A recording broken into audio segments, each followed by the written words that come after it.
بہلول کا نام آپ نے سنا ہوگا، یہ مشہور مجاذیب میں سے یہ مجذوب گزرا ہے۔ دریائے دجلہ کے کنارے اکثر گھومتا رہتا تھا اور اس کی ادائیں نرالی تھی۔ مجذوبوں کے رنگ اپنے ہوتے ہیں، سادیہ نزدیک رائے عاشقاں، خلق مجنو نندو مجنو آ کے لست۔ تو لوگ انہیں بے وقوف کہتی ہے، لیکن اہل عقل اور اہل تصوف انہیں دانا کہتے ہیں۔ اس لیے بہلول دیوانہ کہا جاتا تھا، لیکن بہلول دانا کہتے ہیں اہل خرد، کہ اصل حقیقی عقل تو ان کے پاس ہیں جو در محبوب تک پہنچ گئے۔ راس الحکمہ تے مخافت اللہ، حکمت اور دانائی کا سر چشمہ اللہ کا خوف ہے۔ تو جس کو اللہ کا خوف جتنا زیادہ ہوگا وہ اتنا زیادہ دانا ہوگا۔ تو یہ لوگ اسی راستے کے مسافر ہوتے ہیں، اور کسی تجلی کے وفور سے شیشہ عقل ٹوٹ جاتا ہے تو پھر ان کی کچھ حرکتیں غیر مرتب ہو جاتی ہیں، تو لوگ سمجھتے ہیں یہ دیوانے ہو گئے ہیں۔ اصل تجلیات کے وفور سے ان کے ہوش ٹکانے نہیں رہے، لیکن ان کے دل پر وہی تجلیات منعکس ہوتی رہتی ہیں، تو انہیں دیوانے کہہ دیا جاتا ہے، لیکن حقیقت میں یہ دانا ہوتے ہیں۔ ان کے اندر کی دنیا مرتب ہوتی ہے، لیکن باہر کی دنیا غیر مرتب ہوتی ہے۔ اٹھنے بیٹھنے کا کبھی پتہ نہیں ہوتا، کھا لیا تو لے لیا، نہیں کھایا تو دو دو دن گزر گئے۔ پہننے کو کچھ میسر آ گیا تو ٹھیک ہے، نہ میسر آیا تو کئی کئی دن گزر گئے۔ تو ان کو اپنے ظاہر کا خیال نہیں ہوتا، ان کی نظر مشاہدہ جمال پہ ہوتی ہے، اور پھر یہ دنیا سے اور اپنے آپ سے بھی بے گانے ہو جاتے ہیں، اور لوگ انہیں دیوانہ کہہ کے پکارتے ہیں۔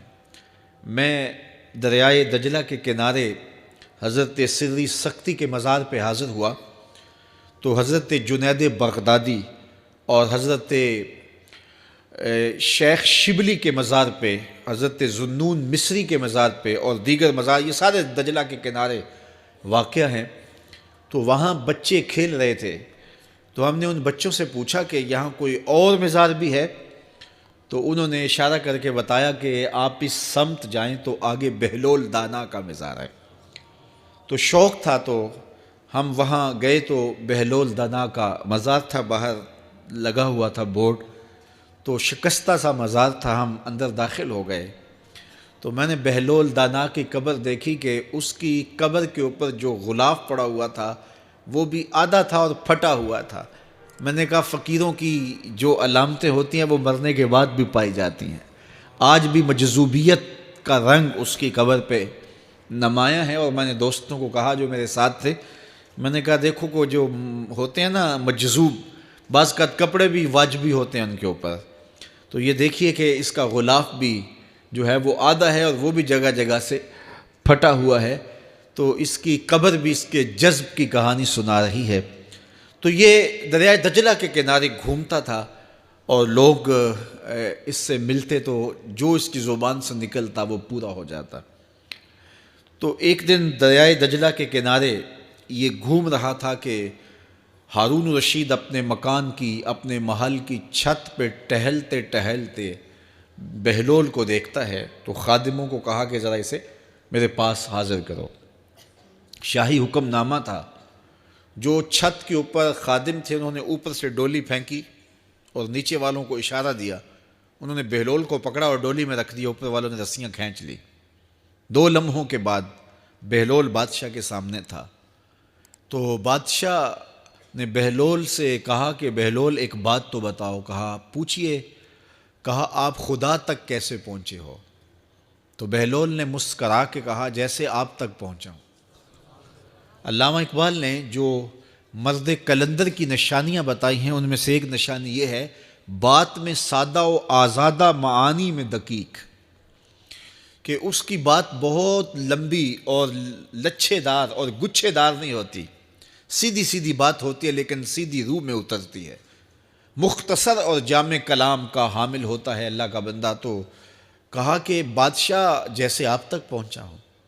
تو بادشاہ کا تو خیال تھا کہ کوئی بڑی باریک بینی سے کوئی فلسفہ بتائے گا، لیکن یہ 2 لفظوں میں اس نے کہہ دیا جیسے آپ تک پہنچا۔ بادشاہ نے کہا میں نہیں سمجھا۔ کہا بات تو سادہ سی ہے، تیری عقل میں نہ آئے تو میں کیا کر سکتا ہوں؟ کہا حضرت آپ سمجھا دیجئے۔ تو بہلول نے کہا کہ حضرت میں خود آنا چاہتا تو دیوان خانے میں جاتا، درخواست لکھ کے لے جاتا، پھر جمع ہوتی، پھر کئی واسطوں سے ہوتے ہوئے آپ تک پہنچتی، آپ پھر مجھے وقت دیتے ملاقات کا 6 ماہ بعد، سال بعد۔ اس وقت پہ میں تیار ہو کے ملاقات کرنے آتا، آپ کے کوئی شاہی مہمان آ جاتے تو پھر ملاقات منسوخ ہو جاتی، پھر بھی آپ کی مرضی ملاقات ہوتی نہ ہوتی، میں چاہتا تو مہینے سال لگ جاتے، لیکن ملاقات پھر بھی آپ کی مرضی پہ، اور جب آپ نے چاہا ہے تو 2 گھڑیاں بھی نہیں لگی۔ تو کہا بندہ چاہے تو کروڑوں سال بھی بیت جائیں، اس کے قرب کی کوئی انتہا نہیں ہے، لیکن جب وہ چاہے تو 2 گھڑیاں بھی نہیں لگتی۔ مانا کہ محبت کے سفر میں ہر گام پہ 100 مشکل ہے، لیکن یہ سفر آسان بھی ہے اگر ساتھ تمہارا ہو جائے۔ تو کہا کہ قل ان کنتم تحبون اللہ فاتبعونی یحببکم اللہ، کہ اگر تم اللہ سے محبت کرتے ہو تو آسان طریقہ تمہیں بتا دیتے ہیں، میرے محبوب کی چوکھٹ پہ آ جاؤ، اللہ اکبر، جس کو تم ڈھونڈنے نکلے تھے وہ تمہیں وہاں مل جائے گا، اور تم اس سے محبت کا دعویٰ رکھتے تھے وہ تم سے محبت کا دعویٰ کرے گا، اور پھر جب تم اس کے محبوب ہو جاؤ گے تو پھر جو تم کہو گے وہ کیوں نہیں ہوگا، کیونکہ محبوبوں کی تو بات مانی جاتی ہے نا۔ یہ نظام الدین اولیاء علیہ رحمہ کو محبوب الہی کہتے ہیں نا، ان کا واقعہ بھی علماء نے یہ لکھا ہے، صوفیاء نے، کہ ان کے شیخ حضرت بابا فرید الدین گنج شکر رحمۃ اللہ تعالی علیہ ایک دن موج میں آ گئے اور کہا کہ نظام الدین محب بنو گے یا محبوب بنو گے؟ تو یہ بڑی خدمت کرتے تھے اپنی شیخ کی، تو کہا کہ محب بنو گے یا محبوب؟ تو کہا حضرت اگر اجازت ہو تو اپنی ماں کو نہ پوچھاؤں۔ اللہ اکبر، ان لوگوں کی مائیں بھی تو صاحب حال ہوا کرتی تھیں۔ تو کہا کہ اگر اجازت ہو تو اپنی ماں کو نہ پوچھاؤں کہ محب بننا ہے یا محبوب بننا ہے؟ کہا جاؤ تمہیں اجازت ہے۔